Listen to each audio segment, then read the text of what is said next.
So, Danny, back in Notts. Hi. On my birthday. Oh, happy birthday, What Beanie. a present. Wow, yeah, What have you got me? It's in my bag. I've got it in my pocket. How does it feel being back in Nottingham? It's really, really surreal. Everything's been really spruced up. You know, I left in 2011, which is obviously a long time ago. Yeah. And so much has changed, and yeah, like it just seems so much more fancy and kind of, you know, I know there's shops that are closed and things, but there's also new places, and I think it looks amazing. So you left in, when was it? 2011. Wow, so it's 10 years ago now. And you lived here for around 11 years. Wow, I was doing some digging, and it turns out next year is the 20th anniversary when I first met you. Wow. I don't know if you remember when I first met you. It was at the Broadway Cinema, and you were DJing, and you had a T-shirt on that had like all these kind of dancers on it and stuff. Yeah, it was BBC Radio 1 did a week-long event in Nottingham where they did workshops and club nights at the Bomb and everywhere else. One in the city. And John Peel was doing one at Broadway, and I was playing some records afterwards, yeah. He said hello to me and stepped over my record box, said excuse me, and that was all I said to him, and I was like... Well, but I met him on Hockley, on Goosegate, and he looked absolutely angry as hell. He looked really... I think he didn't want to be there at all, and he's obviously contractually obligated. He looked well unhappy. Because that Broadway session, I was handing out flyers for a night I was doing at the Bomb called Noodles, and you came and plonked yourself down next to me. I said, oh, you play broken beats, do you then? And we just started chatting, and that was that. 20 years ago next month. Yeah, I can vividly remember it, Beanie, because you had a friend, and you both dressed quite similarly, and you had kind of like, you were really happy and smiley, and you had tight T-shirts on, and it was like, wow, these guys look kind of like they've got jobs, you know? Seems like, well, it was a long time ago now, but do you ever miss Nottingham at all? Yes, of course, yeah. I mean, I credit Nottingham as the place that kind of birthed me, really. I mean, I obviously, before I lived in Bristol and I lived in Liverpool, but I was very young. So I moved to Nottingham when I was about 22. Yeah. And I mean, that was where I kind of really got into house music. I really got into disco music. I mean, all the kind of... I touched on it in Edinburgh because, you know, obviously it was quite diverse in Edinburgh, but then... Bristol was all kind of drum and bass and jungle, and then Liverpool was very much going to cream and going to bugged out. Yeah. So Nottingham was where I kind of got much more sophisticated music taste, I would say. And I really credit the city, you know, with Funky Monkey, DIY, you know, that lineage, Charles Webster, you know, sort of being around that. The Loft, do you remember the Loft on Mansfield Road? Yes, yeah. So, it's all flats now, these places, unfortunately. But I'm chatting to Simon White on Instagram, we reconnected, and it's like, I'm like, thank you, because that was something in my life that made me, you know, it's hard to explain to people today, but, you know, what we experienced growing up in Nottingham was like this blueprint for how you wanted to live in dance music. And yeah, it was quite a hedonistic time, those 10, 11 years or so, but... From when you came to when you left, you changed a lot, as in the music you were making. You started your own label, so a lot of things started to happen. An early stage for you. I remember your first records coming out, whenever they were. Was it 2004? Yeah. So good times, but there's a lot of influences in Nottingham for you. You mentioned some of them. Yeah. And you're still collaborating a little bit with them as well. Yes. In touch. Yeah. So people like Jim Barron from Crazy P. I was once the kind of enfant terrible because I was a lot younger, and I thought I had some ideas, and, you know, obviously they were Crazy P, and, you know, I probably, you know, maybe gave them some unwanted advice, and but now me and Jim work together in the studio, so, you know, there's a lot of respect there between us both. And, but yeah, back to influences and stuff, you know, going to the Bomb and hearing people like Kenny Dope and Jazzanova, and, you know, all the drum and bass DJs, you know, getting to stand behind the DJ booth next to the photo machine. Remember the photo machine? Yeah. And there was this little kind of barrier, little kind of like from an airport that they would put across to stop people going in the DJ booth. But always by about 1 a.m, that had been left, you know, it was open. Yeah. I never went in the DJ booth, but you could get close. Yeah. And for me, getting to stand behind the DJs and watch them DJ the best DJs in the world, you know, Derek Carter, you know, Giles Peterson, etc. You know, we were spoiled, weren't we? Yeah, we were very spoiled. Totally amazing. And these were nights that were happening every week, almost. Friday, Saturday. Yeah, crazy now. Friday, Saturday. Yeah. Nottingham does miss a bit of that. We have some good parties going off, but they're promoter-led rather than actual venue. Is putting them on rolling every week. So yeah, we were definitely spoiled. Yeah.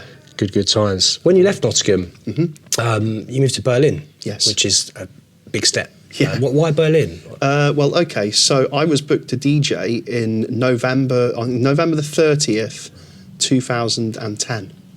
And basically I went to Berlin to DJ.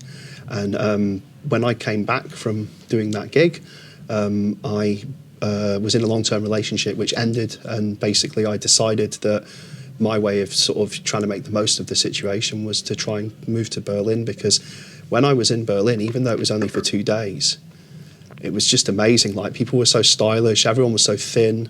You know, Nottingham, I love Nottingham, but people were kind of a bit rough around the edges. And I went to Berlin and it was like, you know, some kind of electronic beats kind of, you know, like, do you like Ableton? You know, it was really sort of, you know, what I loved about Berlin was the dance music scene, and kind of it was not, you weren't seen as some kind of chanter, like, oh, you're a DJ and you're not too old to be a DJ. It's like, it was totally, DJs in Berlin were like 45 and they got paid like, you know, $5,000 a gig, and they were really successful and they were like icons. How long were you there for? 8 years. Oh, wow, so okay. I moved there I moved March the 13th 2011, and I left in the end of June 2018. So it was, you know, seven and a bit years. Yeah. So yeah, absolutely life changing. Like, I would heartily recommend, if you don't have a family, or if you're freshly single, you need to go to Berlin, because I definitely, there was a period where obviously I really missed Nottingham, and it was hard. It was really hard. I mean, I knew 3 people when I moved to Berlin. Knew nobody hardly, but I just had Album of the Month in Debug, which is with Groove magazine. It was one of the biggest dance music magazines in Europe, actually. Yeah. So and I DJ'd with Jazzanova at the Worldwide Awards. Yeah. So it's like, you know, when Jazzanova put my record bag for me in the DJ booth in it was, what was the place? It was on Brick Lane, or Cargo. Cargo. I remember, I was there. Were you? Yeah. Oh, wow. Yeah, you see, I can't remember who was there, because it was such an amazing time for me that it's all a blur. Yeah. But I remember Jazzanova put my record bag in the DJ booth for me, which really was like, wow, these guys are so nice. Yeah. It wasn't like the kind of, oh, you can't use my headphones, you know?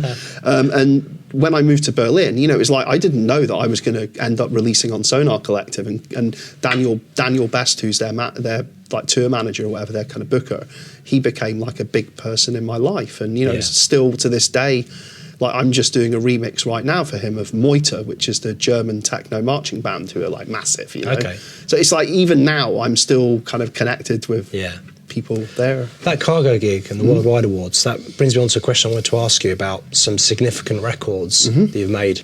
And one of them that I think was the link to the Giles Peets and Cargo Worldwide was your remix of the Joubert Singers, Stand on the Word, which normally back in the day, years ago, you would give me CDRs and stuff like, listen to this, listen to that, and I'd have a sneak preview of sometimes the things you're working on.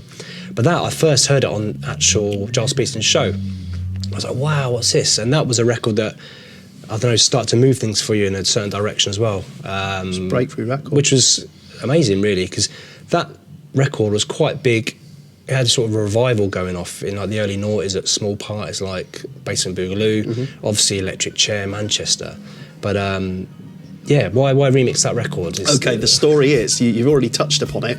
The Unabombers licensed it for an Electric Chair compilation, which was done on Turk. Right. Yeah? Yeah.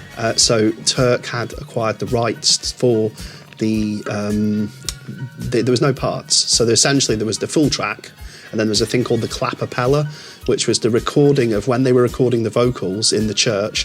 They played the music through speakers, and then obviously the church people sung way louder. Yeah. So on the clapapella, you can hear the backing track faintly, but there's mainly just everyone going, you know. So that's all I had. Right. And I basically managed to construct. So all I did really was so I just signed to Turk, and I did my. What's the name of the EP I did for Turk? Norway Man, that one. Yeah. So I was kind of like, and what Turk did was they gave me and Maurice Fulton the bits, because Maurice Fulton also did a remix, but his is like absolutely weird as hell. I've never heard that. Which is quite ironic, because I was quite influenced by Maurice Fulton on my remix, which I, you know, hand up, I have to give Maurice credit, you know. So I did that remix, and I have to say, it shows how young I was, because I had no idea how big that track was, the Joubert Singers track, you know? I didn't understand that it was that sort of time. It was very heady, so I was just like, yeah, I'll do that. And it just, it snowballed. Giles Peterson was playing it, Zane Lowe was playing it on daytime radio, Rob the Bank was playing it, and then about 2 years later, Greg Wilson started playing it everywhere.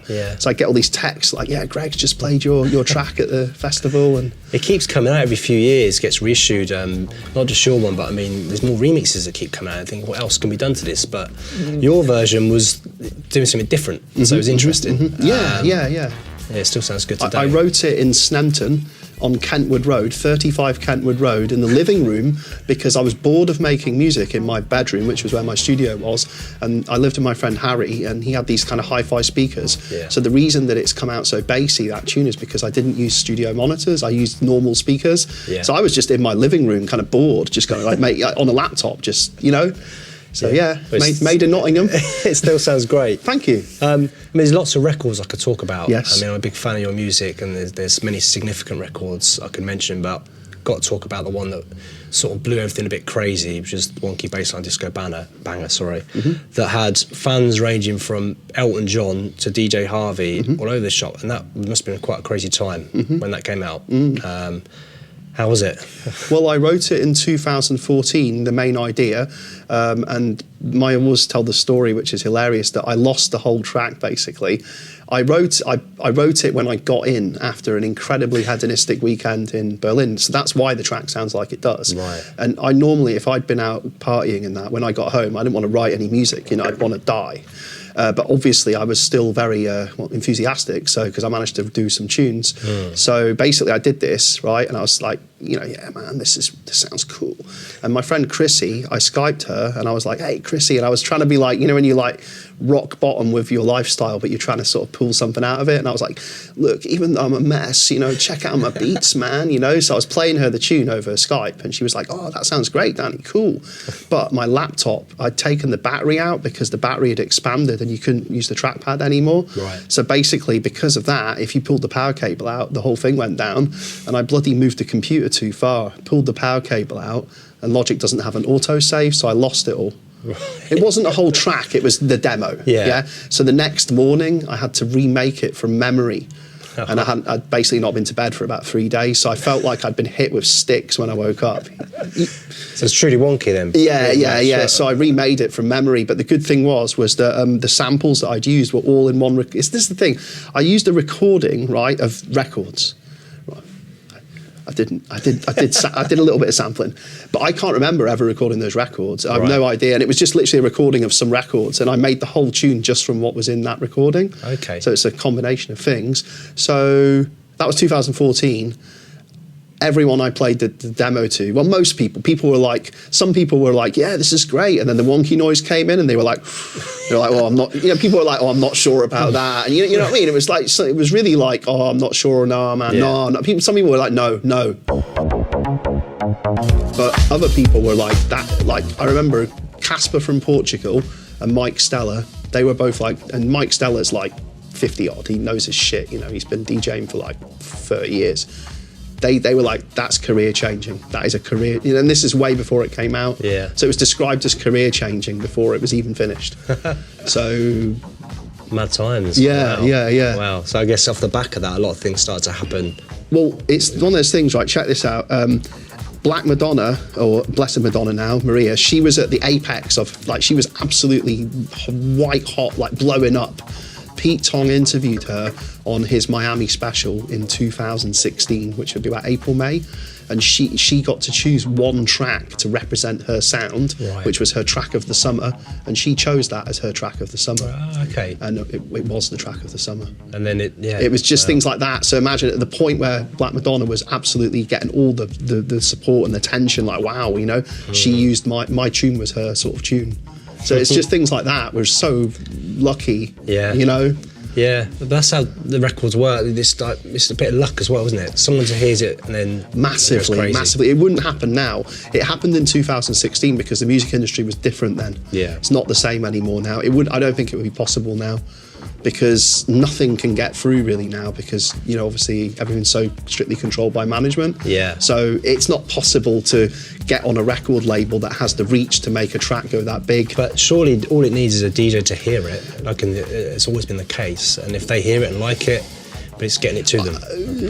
I don't think anymore, unfortunately. It's not enough to have a music. You can have your record played everywhere in the clubs, but if it's not being kind of spoken about in the press, or it's not being played on Radio 1, or it kind of hasn't happened to a lot of people. Yeah. So that's why I was really fortunate that, it got played on Radio 1 over 50 times in different incarnations, because I licensed it to Defected and they got remixes done. Yeah. So that obviously increased the chances of it being played on Radio 1. So Black Madonna, or Blessed Madonna, she was called Black Madonna then, she chose the Kink remix. She chose me as a one to watch in January 2017, and then used the Kink remix of my tune again. So Maria massively supported me with that tune. So thank you, Maria. Wow. Well, it brings me on to another thing I wanted to ask you about music production. Yes. Since then, and since lockdown, you've started a program called How I Program, where you're helping other producers make music. Yes. Seems to be going all right. How are you enjoying it? Yeah, it's amazing, because I was a teacher for 7 years between 2002 and 2009, but that was the intense research period into the art of the art of the fruits of the night. So it was really difficult to be a college teacher and be a kind of wild DJ party man at the weekend. So now I liked teaching, but the traditional college environment was not for me. It was like, having to sort of, have you done that work? And I'm much more about the culture. So what I love about doing How I Program is it's about presenting culture.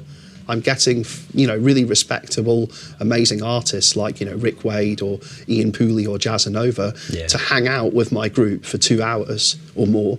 And we watch how they produce, we talk about things. It's not like, you're going to learn how to make the best kick drum in the world. It's not about that. Inspiration it's about, I guess. Totally, and about trying to motivate people, trying to create, the thing that we had in Nottingham in the 2000s, going down the record store and have you heard the new Frank Roger? And that's all gone because of the internet.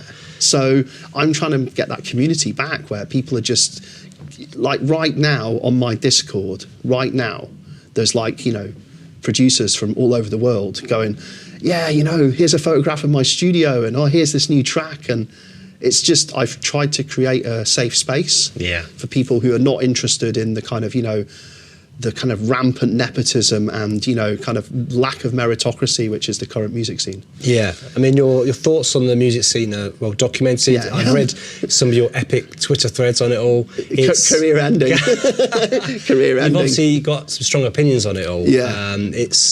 The scene, we say the scene, it's a huge, it's huge. I mean, what is a scene? It could be the very, very top end of dance music and then very small 100 people parties. But you do have strong thoughts on it all. I mean, it must get dispiriting. Obviously, I think that's why How I Program has saved me. Yeah. Because I've actually created something that I dreamed of for other people. Yeah. But it's also for me, because obviously I'm kind of like, I'm kind of creating it. I'm trying to create. So it's what I find difficult about doing music as a job is that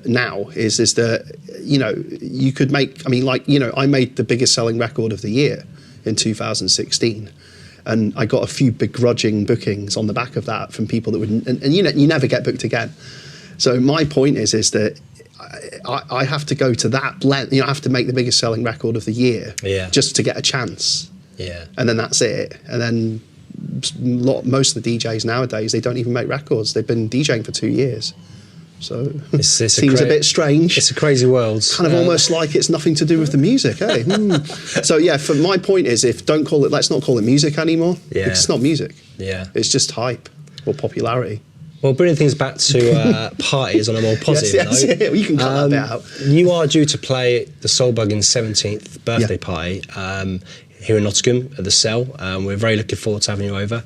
I did some digging, and it appears the last time you played Soul Buggin night was around 2008, 2009 in Moog. Yeah. I have no memory of it. but the flyer exists. Yeah. So that's a long time ago. So it's long overdue. Yeah. Thank you for inviting me. Are you looking forward to coming back? Of course. Yeah, mate. I've been waiting for I've been hoping, praying for the call for like 9 years. You know. So we've got a nice basement venue, and which I think you'll like, and our crowd is very open-minded. So. We're looking forward to whatever you've got. I expect nothing more.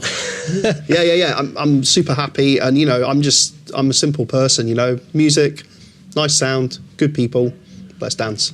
Cool. Boom. We look forward to having you. One last question before I let you go, and this is from a fellow Soul Bugger, Mark. Yes. Have you ever found a better fish and chip shop than Anstruther? Anstruther. Is it Scotland? Anstruther. It's Einster if you live there. Is it? Aye, Einster chippy. Aye. Yeah. Is it good? Yeah, it is really, really, really good. The only criticism I could say is it's so consistently good that it's amazing. It's the best. But it is weird when you're like, oh my God, it's always as good. Wow. There's things like the chips, right? There's kind of like, it's hard to explain. You know, if you put like a bit of black pepper in the oil or something, there's like tiny little specks of sort of black on there, and it's not like bad. It's like, you know, I don't know what I can describe it to you so much. Wow. Like even the chips, they're not uniform. The chips, they sort of go in a little bit in the middle, so as if they've been cutting a tiny bit of a curve. I think there's so many things that they do. It's a science. It's a science. Yeah. Yeah, and it's insane. And the thing with Anstruther Chippy is there's 2 or 3 other chippies now on that same street because they can get the overflow. Yeah. Because it's the best in the UK, definitely. Yeah. Right, I'll go in. Mind blowing. Oh, and salt and sauce. Do you know about salt and sauce? No, what's that? Okay, so in Scotland, right, in Edinburgh, I think it's mainly, but they don't do salt and vinegar, they do salt and sauce. Salt and sauce. So sauce, it's HP sauce mixed with vinegar. Right. So it's like more water, more vinegar. Mind blowing. Imagine, chips. yeah, and the fish if you want, but it's a bit hardcore for fish, you know, because it's quite a strong flavour. Right. Man, salt and sauce. I need to try that. Seriously, like you can make it yourself. Just get HP sauce and mix it with a bit of vinegar, so it's a bit more shakeable, and it just has this really. Imagine like HP sauce, but more acidic. Deep. Mr. Ed Rackham, thank you. Is that enough, Beanie? Is that? That'll do. Yeah, cool. Okay. He wants to like, get me out of here. Get me out of here.